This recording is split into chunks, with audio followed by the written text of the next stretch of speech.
I'm Roxane Gagné. I am the jazz host for Jazz on the Rocks. Roxane, it is such a pleasure to be able to sit down and talk with you, because what a lot of people don't realize is that we actually don't see each other. You're not here during the day with the rest of us. You're the jazz show at night, so evenings is your realm. Can you tell listeners how you do the show? Well, you know what? It's kind of funny because I'm a very busy girl, as you know, and I've got a full-time university student. This is my second job. I've got another job, 2 kids at home, so it's very busy in my life. So when I come in here, this is my downtime. This is my alone time, and I get to just sit and relax and just hang out with the listeners and play some really good music, which is what it's all about. In my humble opinion, you've got one of the best voices in radio. Tell me, how did this career start for you? It started at the very ripe young age of 13. I was in this co-op program through school, and I was doing radio scolaire, which is like school radio. I had this little thing, and they had me do some volunteer work for the local French radio station CKXL back in the day. This now it's called 107's FM. And I was doing a program on the air, but then I started to volunteer on a regular basis, and I worked in like the record room where I had to, dust them off and put new labels on, and it was really like grunt work, But I really loved it. I loved the whole atmosphere of the radio station, the smell, even in the air, the electricity, like all that stuff was just very attractive to me. So I did volunteer program on that station for a good 7 years, maybe 6 years. And at 19, I finally decided to go do radio school. So I went to a school in Belleville, Ontario, to Loyalist College. And from there, I graduated with honors, and I came back and I got my first gig in Winnipeg at Magic 99.9 FM. It was pretty cool. So jazz hasn't always been the genre of music. Not at all. I've done a little bit of everything. I've done heavy metal. I've done hard rock. I've done AC, light AC. I've done pop music. I've done pretty much everything. And actually the transition into jazz was from a country station I was working at in Owen Sound on the Georgian Bay. And we were moving back, and I had gotten this job at this radio station, Cool FM, back in the day. It was the Izzy Asper station. And, a lot of people were calling in, and they're questioning, you're bringing in this kid. She's off a country station. Like, what does she know about jazz? But in fact, I actually knew quite a bit about jazz because I'd been watching it for many years with my dad. So for me, it was a no-brainer. I love the music, and so I started talking about it. It was great. So tell me more about that, your love of jazz. Where did it start?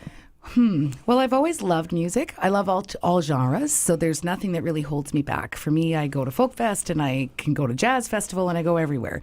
But I've got to go back to this day. I was 15 years old, and my dad took me down to watch Larry Roy at the old Modsy Jazz location at the Franco-Manitoban Cultural Centre. The place, by the way, to go watch jazz. And Larry was down there, and, back in the day, before it was upstairs, it was in that beautiful foyer where they had the fireplace, and then it was kind of a sunken floor, and he'd go down, and we're sitting there. We're right there, and Larry's right in front of me. And he's playing St. Thomas, that album that he recorded with Marilyn Lerner, right? And I just was watching him play, and I was just enthralled with him. Like, he was so good, and his facial expressions when he's playing guitar, and it's very attractive to watch him play, right? So I was a ripe young 15, and I fell in love with the music format, right? So it was pretty funny. But yeah, that's kind of where it started. And from there, it was just explore. And I used to listen to Ross Porter on CBC all the time, and his show After Hours. And that's kind of where it started. I know that you are a francophonie. Yes. Francophone. Yeah. It's a really important part of your life. Yes. Tell me about that. Well, I do a lot of volunteer work for the Francophone community, and obviously coming from St. Boniface, Windsor Park, small town just outside of Winnipeg, it's always been something that I've believed in strongly because I want my kids to learn it. I want my kids to learn the heritage.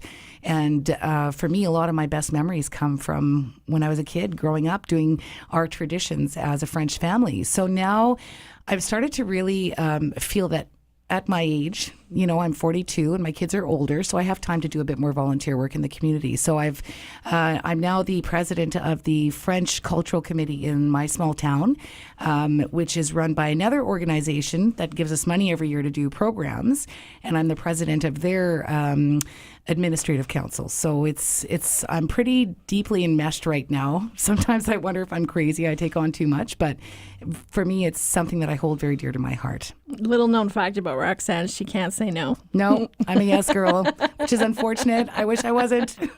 But look at all the amazing things that you've been able to do. Yeah, it's good. And speaking of amazing things, you have been at Classic 107 since the very beginning. Yeah. You, me, and Chris Wolf. Yeah. We were here from the get-go. Tell me a bit about that, about what it was like for you to be part of launching a radio station. It was really cool, actually. And I mean, it was the second one because I'd done it with Cool, but this was something totally different. I felt the vibe here was completely different. And at that time in my life, I mean, I had given up radio. I was not doing radio anymore. I'd been laid off, and I just thought, my little guy was only 2. And I was really not thinking I was coming back to do radio anymore. And you were an EA. Yeah, I was an educational assistant, and I really loved the work. I loved working with children. I felt like I was kind of filling my true purpose. But there was that part of me that still loves the radio part, that loves that excitement and playing music and talking on the air and knowing you're bringing joy to listeners in a different way, And I needed to have those needs met too. So when I was approached to work here, it didn't take me long to say yes. I did have to ponder for a while, but I just decided that I was ready to do this. So it was good. So you started off just doing the weekends. You've been doing now the show 7 days a week. Yes. And I have to tell you, when I'm out in the community, you're the one that I get questions and comments about the most.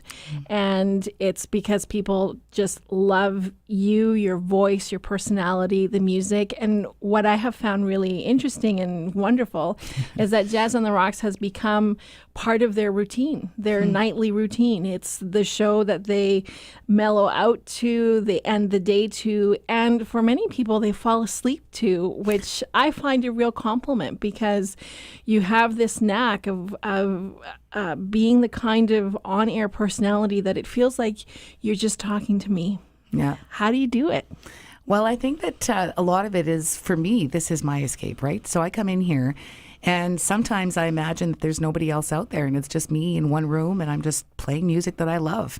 And being able to do that and being able to kind of forget everything outside of here, like that is huge because I just need to get away from my stress. I have a lot of stress.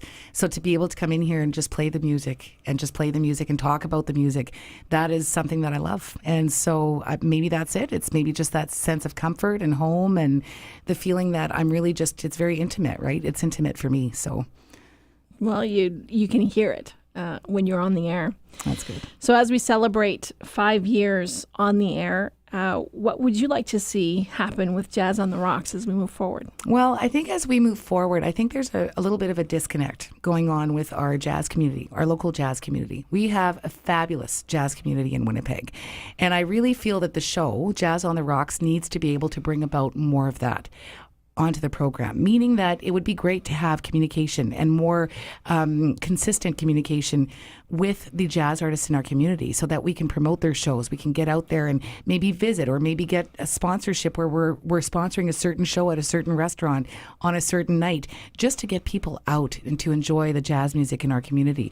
So I feel that if we can bridge that disconnect, because I mean, when Dig Magazine left, it kind of left a big hole as to where is jazz playing. And we know about a few locations, but there's so much more going on out there. So to be able to get that communication going with our jazz people in town would be fabulous. And that's where I'd like to see it go, just a little bit more in touch with our community. Roxane, it's been a pleasure. And it's been a pleasure working with you these last 5 years. And I look forward to many, many more years to come. So do I, Claudia. You're pretty awesome yourself. Aw.